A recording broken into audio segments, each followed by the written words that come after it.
Hello, everyone, and welcome again to Leaders Uncut. Thank you for coming to the platform and participating in the show. I always appreciate it.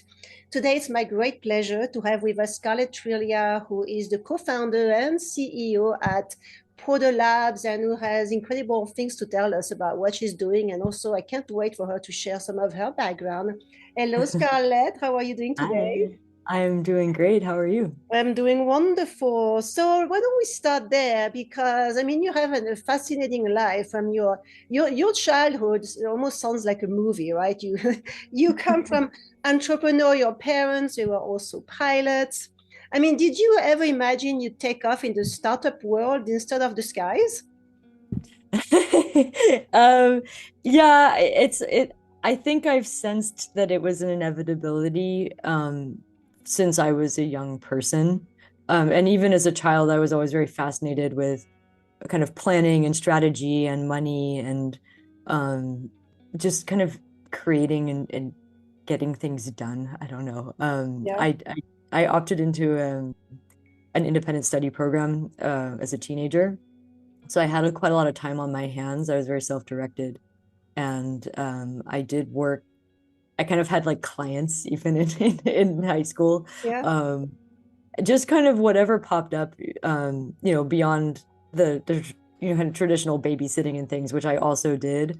I think I was doing like um, SAT, like standardized testing, study material development for Wow. study, like just kind of funny things. But I Yeah. always had lots of little projects. I liked to work for myself. I don't think I've only been on payroll once or twice in my life, to Yeah, be. yeah, I can Um, completely yeah, relate to that. Yes, when you have that type of spirit, it's hard to work for someone else, right?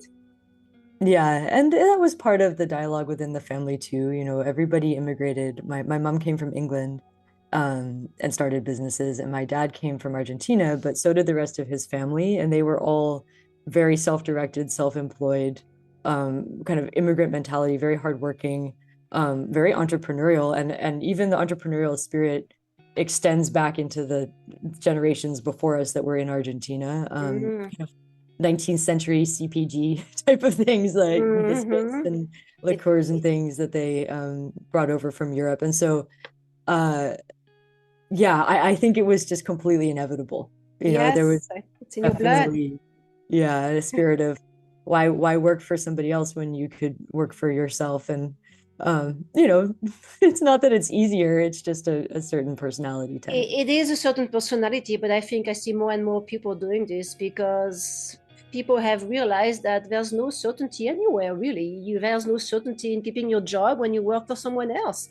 So they realize, hey, you know what? At least when I work for myself, I have a higher level of control over my life, at least, right? That's right. And for some types of people, that autonomy and control, especially around schedule and lifestyle, is really of top importance and value. Yeah. Um, I've had cancer twice, and I'm not sure if I mentioned that to you before, but it's it's so important to be able to move with your health, and instead of pretending like your physical body isn't impacted by your by your business kind of lifestyle. They really are completely entwined.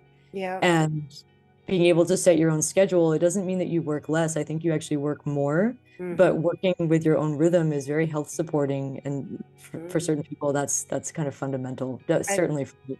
That's a very good point. And I know, I mean, I've read that you are a two-time cancer survivor. That tells a lot about yourself too, because when you have to go through times like that, I am sure that you grow a lot faster emotionally and at all levels.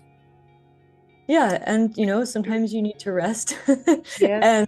And again, it doesn't mean that you're weak. I think there's actually great strength in knowing what your body and mind and spirit need. Hmm. And when you pay attention to that, you kind of end up with like superpowers almost because Hmm. you're optimized. Hmm. So I think a health crisis can actually make you a more powerful person. Yeah, but that's a very good point. That's beautiful. So let's talk about what you're doing now, because first of all, it's a field that is beautiful. I absolutely adore pets. I love dogs. I have them with me now, and I've had them all my life. So let's talk about this. Why did you launch Proto Labs? What triggered that decision? And where are you at now in your journey of growth? Sure, yeah. So the story begins actually with Karthik, my co-founder and the inventor of our product, which is called Pup Station. And Pup Station is a play on PlayStation. And Karthik, it was his first time owning his own dog. He adopted a field line Labrador in 2021 or 2020, end of 2020, during the kind of pandemic times. Yeah. So he was working from home. He's primarily a network engineer. He was working from home, and he brought home a dog that is similar to a very, uh, labs are known for being great companions and pets. Fieldline labs are known for being very high drive, hardworking animals, and they look alike, but their behavior is actually quite different. Mm-hmm. And Porter is the lab. That's why we're called Porter Labs. Mm. Porter came home, and Karthik quickly realized that it's a huge responsibility, and some dogs genuinely really need to be mentally stimulated and engaged and interactive for most of the time that they're awake.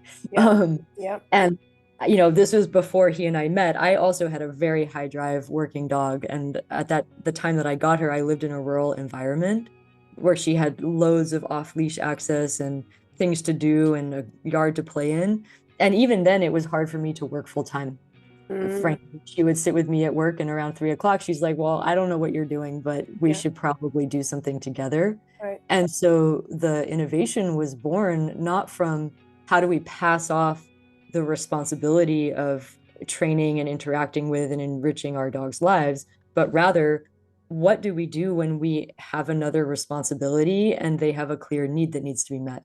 Mm-hmm. And so Karthik, who by the way has a brilliant mind, and I would encourage people to speak to him about this topic because it's really important to hear it from his perspective. And speaking to an engineer who's really come up with the technical Right. capability that we have is also fascinating. But Yep. Yep. what he started to do is get very well educated, not just in dog training, but in canine behavior science as well.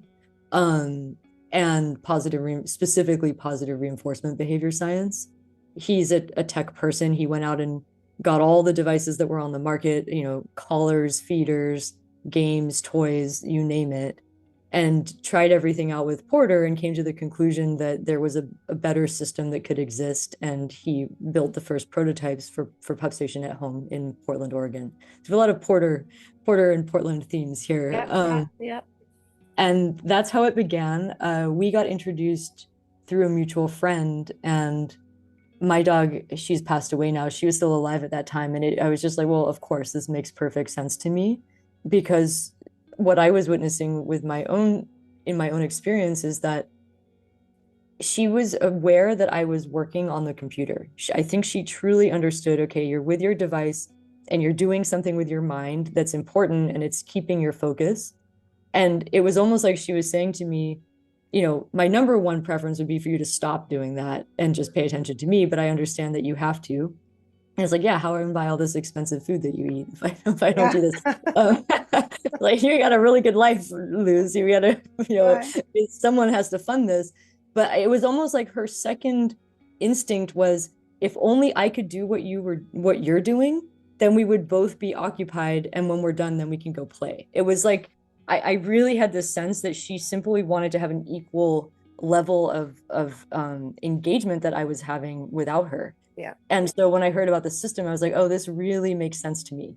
Um, and we just started working together, and the rest is history, I guess. I came in operationally, and in January of last year, took the CEO role, so that Karthik could focus fully on the product and engineering. Mm-hmm. And since that time, another colleague of his has joined us, and so we have all of this technical acumen now, and here we are. That's a So that's a that's a beautiful story. I mean, it's so needed. And yes, dogs can do so much more than what they are doing. And I think keeping them interested like that and occupied, I think it's important for their development too.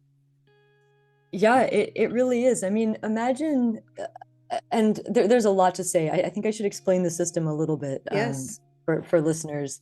We use smart pet devices like a smart collar and a smart feeder. We didn't invent those, and that's not our primary focus. The devices are how we give the dog a way to interact with the software that we created. Hmm. Because they don't have opposable thumbs, and we can't just make an app for them yet. Yeah. Uh, so they wear the collar. The collar is networked to a feeder, and it can detect and assign skills.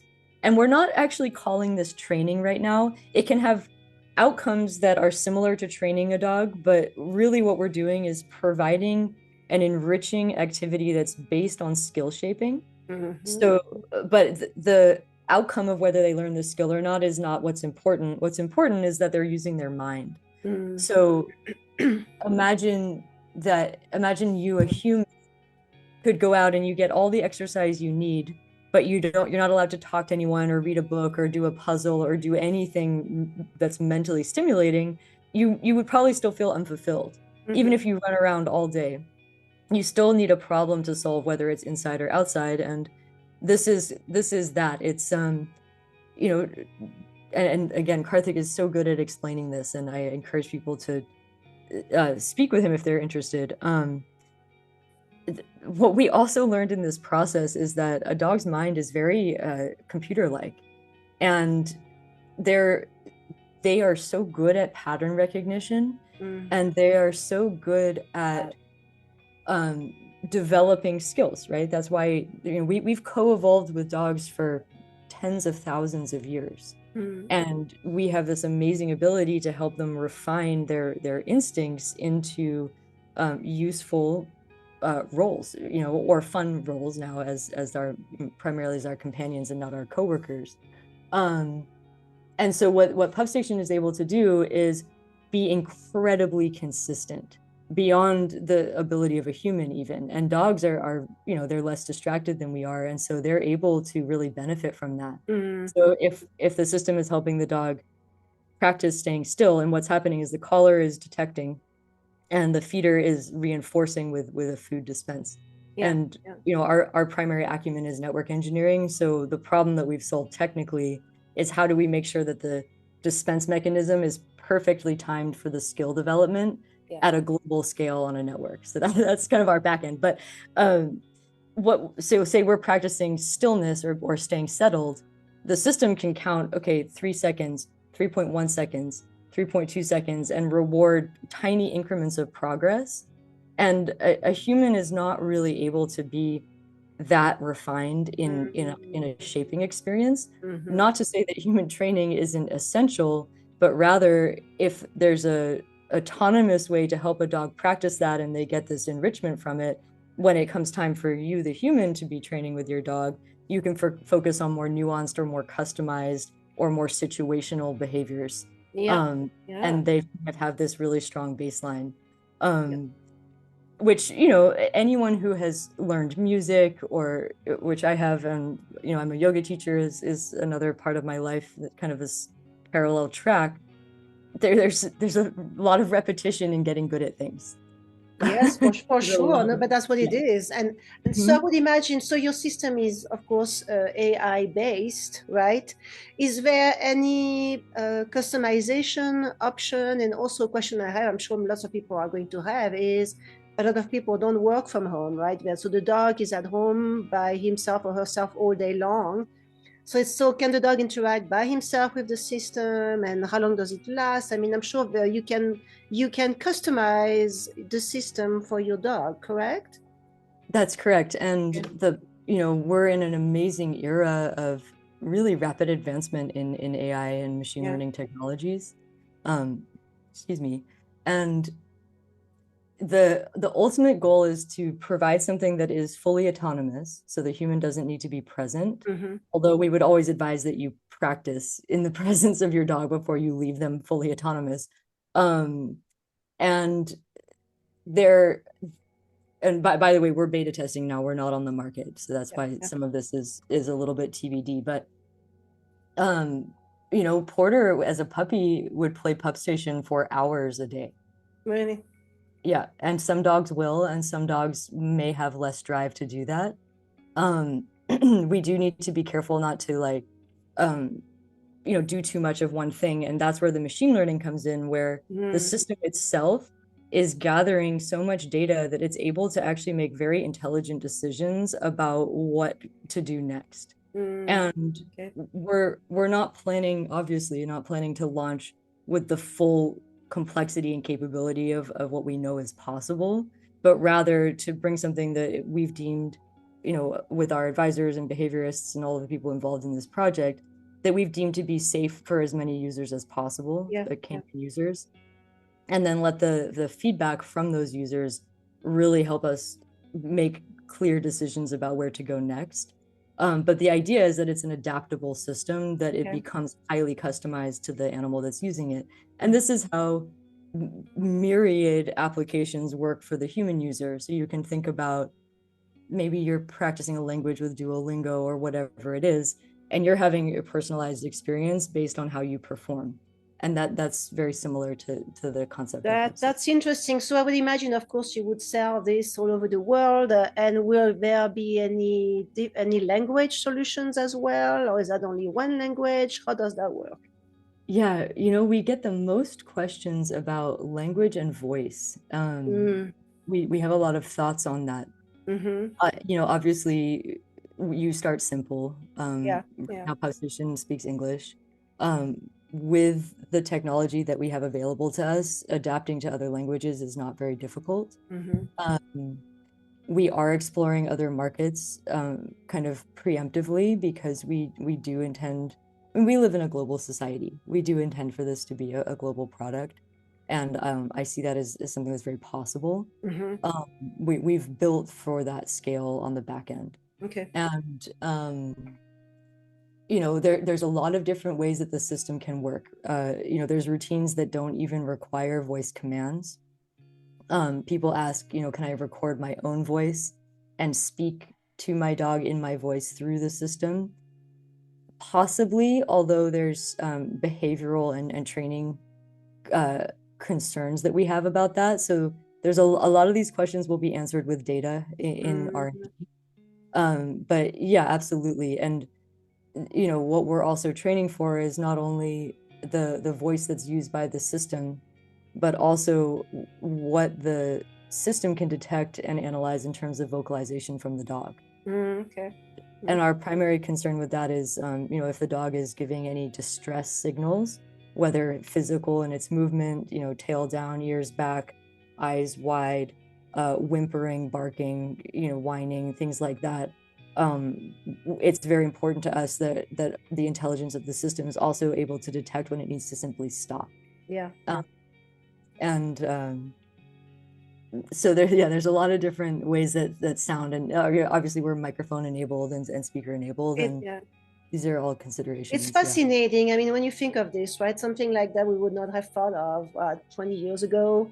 But now with everything that's changing, and we realize the intelligence of dogs, of pets in general, I think it's unlimited almost, because they are becoming more and more intelligent. They are becoming more and more attuned to their environment, because we're allowing them to do that, right? Very often before, when I grew up, the dogs were often on a leash, and that's it. That's all they knew of their lives, right? Their dog house and their leash.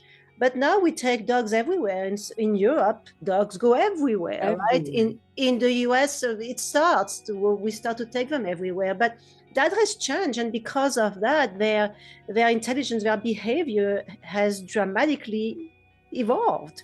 Which of course, when you see a system like yours, it makes complete sense, because I think we are limiting them, and maybe they are here to play a much bigger role than what they have in the past. I 1000% agree.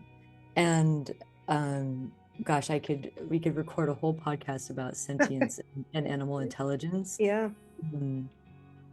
I think something that you and I have talked about in the past is, these are our co-evolved companion counterparts. Mm, And think about how co-evolved we are with our technology. mhm, So I really see this as like a triangle. It's like humans, dogs, and tech mm. are all on an evolutionary you know, rocket ship right now. Yeah, Um, yeah, Particularly with AI as a theme on the tech side. yeah. And actually just a few days ago, I was listening to the inaugural kind of presentation symposium at the London School of Economics. They have a new well-endowed department for analyzing AI impact on non-human species. Mm, And they brought us in for interviews as kind of the pet care example of AI tech as it's applying to companion animals. And listening to that talk from an academic perspective was really fascinating because on the one hand, they're saying a lot of the same things that we're saying about coevolution and sentience and behavior. And they are expressing a lot of concerns that we also share.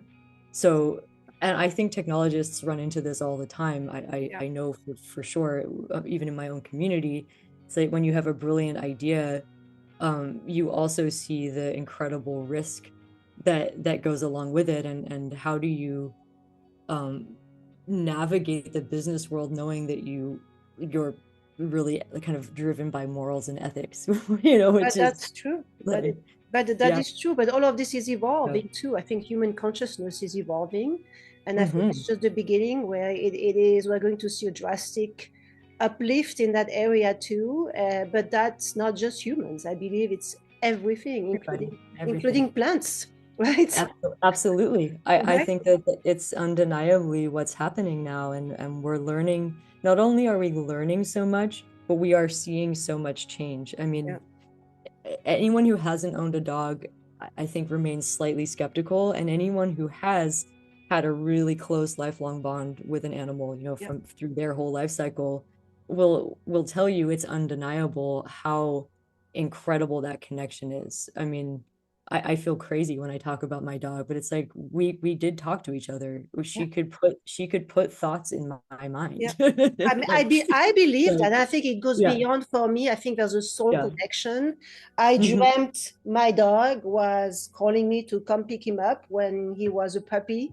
It came in a dream, and I found him, and I knew right Hmm. away. It was just the strangest things. And then another dog that was there came to me and put his paw on my shoulder, like telling me, I'm the one, I'm here Yeah. for you. And since then, that dog has been more than a dog companion. He's incredible. I mean, there's such a connection, that such a companionship, such an understanding without words. It's just unbelievable. So powerful. It's it's amazing. And Yeah. a lot of people are asking at this stage, will these technologies permit us to speak with our dogs, etc.? And I do think that that's, one of the highest possible outcomes of doing this isn't to distance us from our animal. People, oh, you can't replace human contact. It's like that's absolutely not the point. We're Yeah. really, this is an enhancement more than an intervention even. And I think that we are going to discover things in this process that no one has even thought of, to Yeah. be perfectly honest. And just to speak a little bit more about Porter Labs, on the one hand, what's most interesting and what we're describing right now is the value to the end user and the consumer, the human and their companion animal. Mm-hmm. But from a data analytics perspective, it's also very exciting because we're in an era where we can rapidly integrate sources of information that can consider themselves contextually. So, PupStation in the future could take a look not just at a dog's breed, but actually its entire genetic profile, hundreds of thousands of data points, Wow. and it can look at its veterinary records, and it can See. look at input data from the human. It can look at its historical data that it's produced itself from using the system. It can look at real-time health data that's coming from the collar as we're monitoring them. Wow. And it can assess all of that and make intelligent observations and suggestions about, I truly believe, and we're actually not far away from this, that we can equip dogs with PupStation and learn, hey, we thought this dog would be a really good service providing working dog, but they're not going to make it through that $60,000 training Mm. because they just don't have, it's just, that's not here. The data shows it's not going to work. Or, hey, this dog doesn't have the normal profile of a dog that's going to be a great service dog or a great working dog. But the way that they're playing Puff Station and everything we know from all this data is saying you should invest in this animal and they could change somebody's life. Isn't that And amazing? it's so amazing. That's amazing. Plus, I mean, you just mentioned that. I was going to ask you the medical connection here with veterinarians. It's having critical data that we don't have. That's right. And I think that would impact their decision, obviously their diagnosis. It has to. Well, and something that we know, I don't want to, reveal too much, but at the same time, I want people to really understand what we're Yeah. truly Yeah. doing and discovering. You know, there's no way that anyone is going to ask their dog to wear 3 or 4 tracking devices at a time. That's just unrealistic. In the same way that, not very long ago, we used to carry around a cell phone or even a pager, a camera, a Walkman or a Discman or an iPod. We carried all of these devices with specific uses, Yeah. and we consolidated them into smartphones for ease. And I feel the same way about wearables, Mm. and we already see this on the human side. And really, what we're creating is kind of like an Apple Watch. Mm. It's like it's the Apple Watch is doing so many different things, and it's that combination of things that makes it valuable. Mm-hmm. And this to the earlier point, I don't think a dog or a human is very interested in wearing a device just to track, like passively track data that may or may not be useful. But if it's wearing a device that provides an immediate uh, benefit and an opportunity and kind of engagement system like Pup Yeah. Station, and it can passively collect health metrics and look at them later, I think Mm-hmm. we'll really start to see that we're able to collect the kind of information that we need, one, to improve like veterinary machine learning models Yes. for certain disease dissection, and like I was saying, we'll be able to do a level of analytics Yes. that has just never been done. It's And never it's never been done before, and I'm sure so there's a safety part of that, right? I mean, yeah, dogs get lost too, so I mean, there's so much you can integrate into your system, into your absolutely. platform, that's like you said, it's an all-in-one solution that people can use for different purposes. That's the idea. Yeah.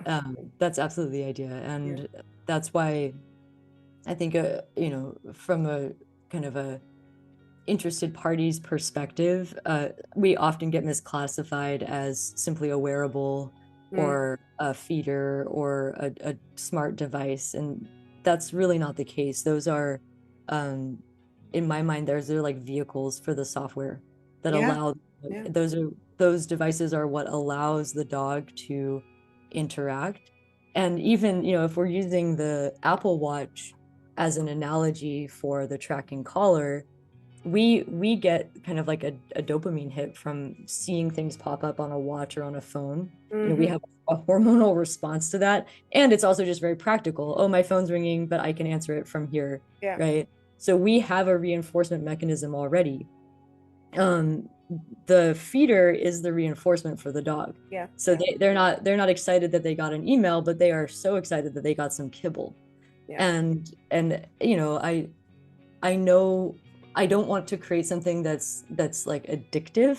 That's not the goal, but something that is interesting enough to be useful for a long time. Mm-hmm. And Mm-hmm. we would call that a sticky thing in Mm. Okay. tech world. Yeah. Okay, well, that's beautiful. Oh my God, I just love it. I think it's just such a great idea, something that's so needed.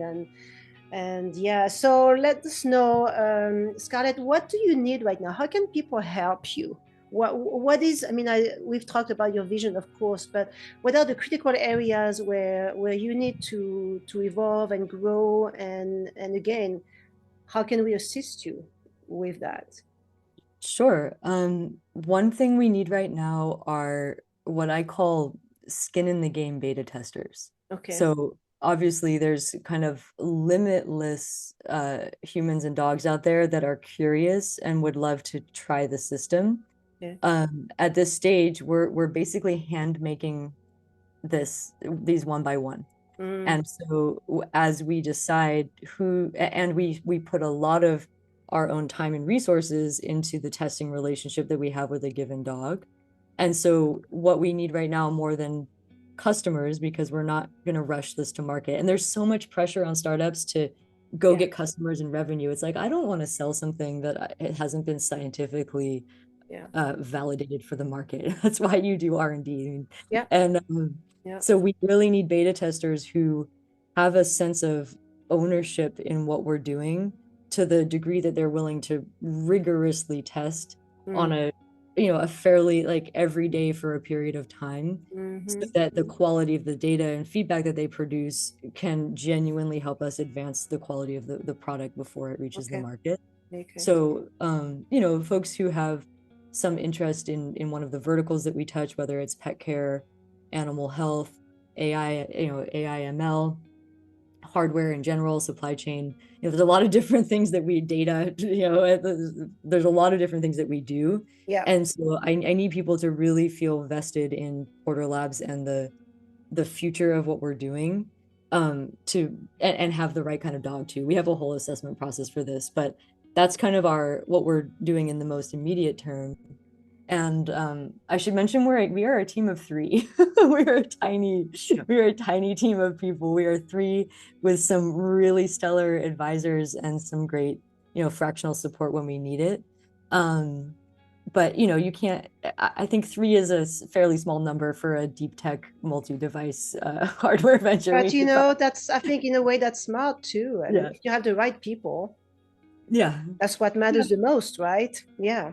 And I think Well, it's less intimidating also for investors when you have a smaller team like that, right? It's easier to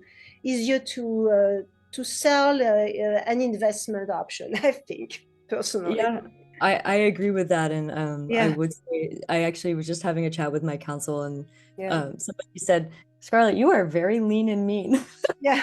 You are very lean Hey, and mean." but that's That's commendable. That's commendable. I mean, you have to. And if you can yeah. evolve within such an environment of lean and mean, I mean, people know how well you're going to do with money, right?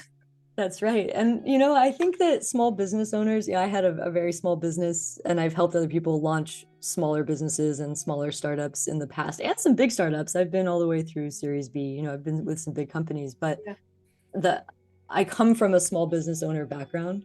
We were talking about my family kind of to bring this full circle. yeah, yeah, Um, and it's like even the biggest companies in the world are small businesses when they start. yeah, And it's kind of like if you can't do a small thing really well, why should you do a huge thing? yeah. And there is an element of that really built into the ethos of this company. And it's never been easier to do more with less, I Mm, think, in all of history of tech development. I mean, it's just incredible how much we're able to do. yeah, yeah. Um, but I don't want to be too lean and mean.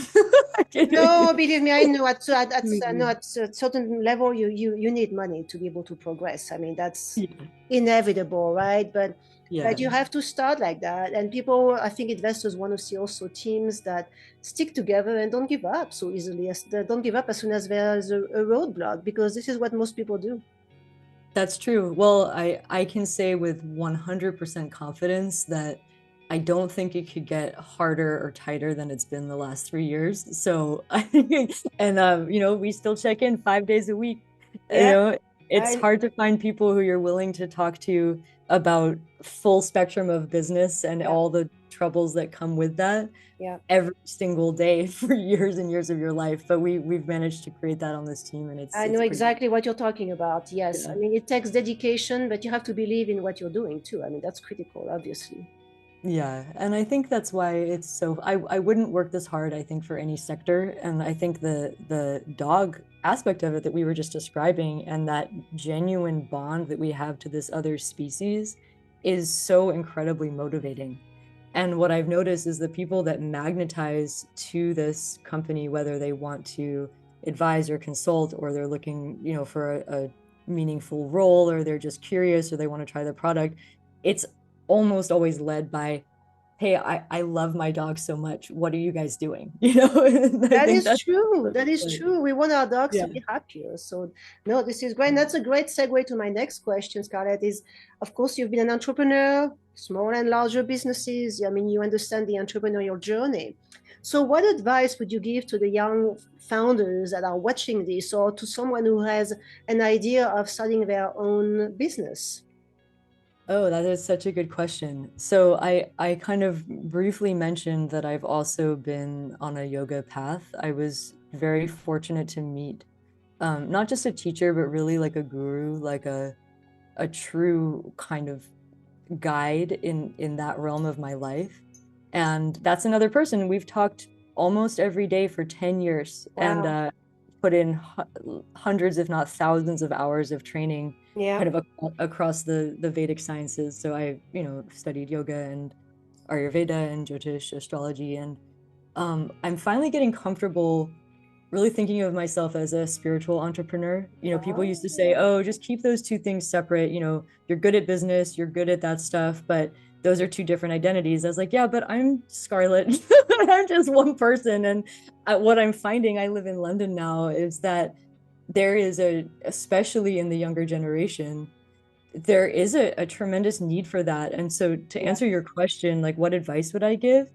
You know, there you get so much advice and feedback, and there is so much, you know, here's the right way to launch, here's the 10 steps, here's what you need, here's the essential things for a deck for a pre-seed, and that's all very valid factual information.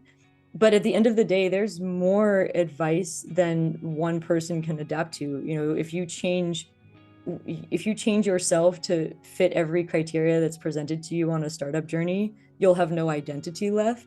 And Mm. so attuning to yourself and using your intuition is so essential. And there's a balancing act between those two things.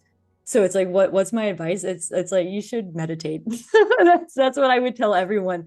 Love it. You have and protect your time and your space. You know, there's so much pressure, especially when you're younger, to just work and work and work and work. But there's, you know, and this is fairly standard advice. It's like work smart, not hard. Yeah. But I think for this new era, working smart includes really holding space where you don't do anything but free think and allow your intuition to be the filter for all of the onslaught of data and advice that Mm. comes to you, especially in the tech world. Mm. And since you know, it's only been the last few months, I started kind of revealing that that's something I've done throughout my career, you know, professionally. I really invested in this other path in education that I have, and the response has been so fabulous. I've gone and taught on some retreats for founders, and you know, been in, you know, kind of founder house filled with technologists, and um, people are using these kinds of tools in the most incredible, productive ways that I think it's going to be an essential tool in the kit for the next generation of I people. love it. It's beautiful advice. And you're right. I think it has to be part of your daily life because I know it has changed mine. If I did not Mhm. meditate or find a moment during the day where I'm totally in peace and listening because so much is coming from above.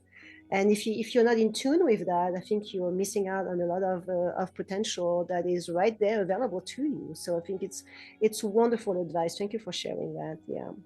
Oh, absolutely. You know, Yeah. and it gives you some of the stamina that you need. Yeah. If you let everything affect you, you will burn out with stress very Ah, quickly.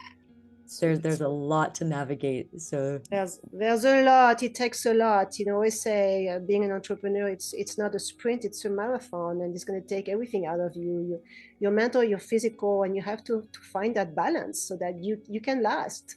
mhm. And you can withstand everything that's going to come your way because you can have great days, but you can have bad days too, right? You can have bad days too. And, you know, it I think that this process is inevitably isolating. And I Yeah. think a lot of us who come into the entrepreneurial space, especially in kind of founding and leadership roles, we're accustomed already to quite a lot of like isolation and autonomy and independence. I think that's part of the fabric of the being of the people that choose to do this. Yeah. Um, but that being said, not sacrificing your community for the sake of getting your work done is also so essential, because there's going to be times where you really need to just be able to call someone and say, hey, I just need to hang out with you and not Yeah, think about your yeah. work, or and just just having that balance. I mean, it sounds so trite, like, oh, stay balanced. It's That's true, probably, yeah, but but it's true. People it's forget true. that. You know, they think you Yeah, have to work all the time, and we're not no, machines, we're humans. no. And we need our rest. We need to get out, especially in nature. I mean, I think that contact is staying in contact with Earth is important. Absolutely. And I think a lot of founders, um, especially when people have really big successful exits, they often will then go onto a phase of spiritual development Yeah. or going offline and things like that. And I kind of did it in the reverse order. I worked on my first ever startup, was actually a biotech company about 13 years ago, somebody else's venture, but it was the first time I got involved early stage.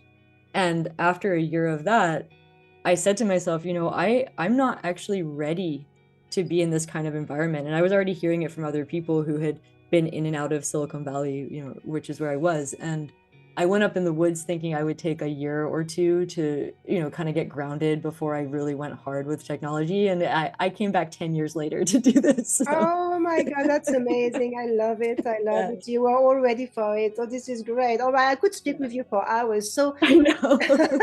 it's such a fascinating, I mean, everything is fascinating topics. So tell us, Carl, if someone wants to get hold of you, and I know you're looking for beta testers. So first thing, can they be located anywhere in the world? And if they are interested, how should they get hold of you? Um, right now it's easier if they're in the United States, but not Okay. essential. Okay. I mentioned I'm back and forth between California and London myself. Yeah. Um, it's the most easy to onboard beta testers in the US right now. Okay. And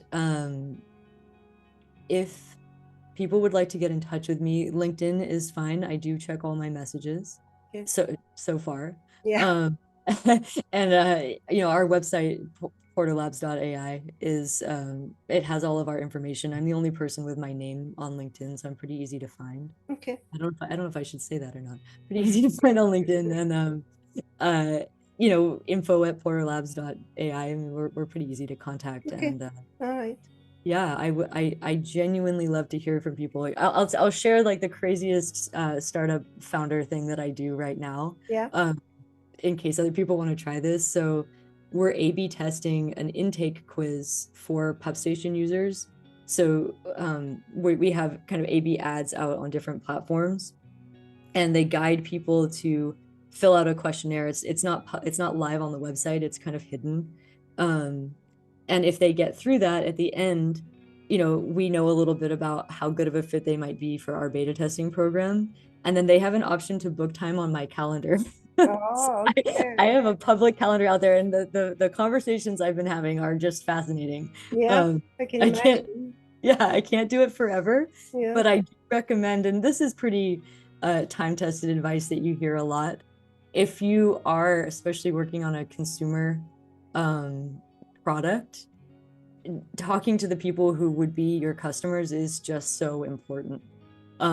It's so important. So So I'm, so yeah, true. I think it's true for any type of business, because that's how, first of all, you build a relationship with people, but you gather so much information that can be critical for what you're doing, and that's how you build your brand. it is. Yeah, and you're in your network, and people and relationships are really everything at the end of the day. Yeah. It is, and I think, I always tell everybody now, especially with AI, we have to be extra human, and be extra authentic, and not think that we have to be perfect. This is not being human. Nobody's perfect. Not So at all. embrace your weaknesses, be aware of your strength, and put yourself out there. If people don't like you, so what? Let them go. And if they like you, great. But have the courage to go out there and show yourself. And as long as you're respectful to others, and you're professional, the sky is the limit, but don't think that you're set to being in a certain way. Like, just like you mentioned, Scarlett, be yourself. For Yes. you, you're an entrepreneur, but you're a spiritual leader while you're an entrepreneur, and you're combining together some two elements that are very important, that will first of all allow you to be fully who you are. And it's only when you're fully who you are that you can expand to that role that you have now, that is changing the world. That's what you're doing. Yeah, I mean, this is becoming, I think, a more and more well-known fact. Maybe this is a wonderful kind of cap for this conversation Yeah. too. The highest frequency, kind of vibratory level that you can inhabit as a human is of authenticity, Yeah. like even higher than love, because it's like that's it. That's real. That's all. I mean, authenticity is genuinely, you can't really be higher or better than that. It's so And true. yeah, So and true. that the intuition part comes back to it. I mean, it goes back to that advice to meditate, Yeah. because there's a lot of noise to clear out, and it takes a while to find your authentic self, and It, there's it, tools to get there. Yeah. it does. And first of all, it takes some awareness and it takes some courage. Really, it Mhm. does. Yeah. Yeah. Well, thank you so much. Like I said, I could speak with you for hours. What an Hours. incredible, Yeah, I know. We'll have to do this again what an sometime. incredible conversation. So thank you so much for what you're doing. And I know you're going to go far. I know we're going to hear from you, and we're going to hear from Porter Labs, and we're going to see all these dogs that are evolving so much and living so much happier life with their owners and playing such a big role in the evolution of our society and of this planet. So thank you so much for what you're doing. Oh, well, thank you for speaking with me. It's so inspiring and motivating. Yes, it is. So everyone, thank you for watching. Please connect with Scarlett. I mean, go to prodolabs.ai. We'll put all the links in the comments of this video. But connect with her and learn about the product, and see if you can be beta testers. And she's at a stage now where it's critical to collect data, and she needs people to just do that. It's not going to be very difficult to do. It's just a little bit of time, and that's going to probably help your pets, and it's going to be something fun to do, something fun in a lifetime or every day. Hey, I'd go for it, especially if it makes a big difference in the pets that you absolutely adore, and they're going to love you even more for that. So I encourage everyone to connect with Scarlett, to go to protolabs.ai, learn about it, and talk about it. Because as an entrepreneur, we need help, we need investors, we need partners. Mhm. We need beta testers. We need so much, and it's really hard to do it by ourselves. So I encourage to share this on your network, because you may help her, and by helping her, you may help yourself, because you have a product that she has produced that can be life-changing for yourself and your pet. So I encourage everyone to do that. And again, thank you, everyone. Thank you, Scarlett. Please subscribe to the channel. That will help me continue what I'm doing. I would love that. And I will see you next time. Thank you. All right, let me stop that. Great job. Look at that. It's been almost an hour.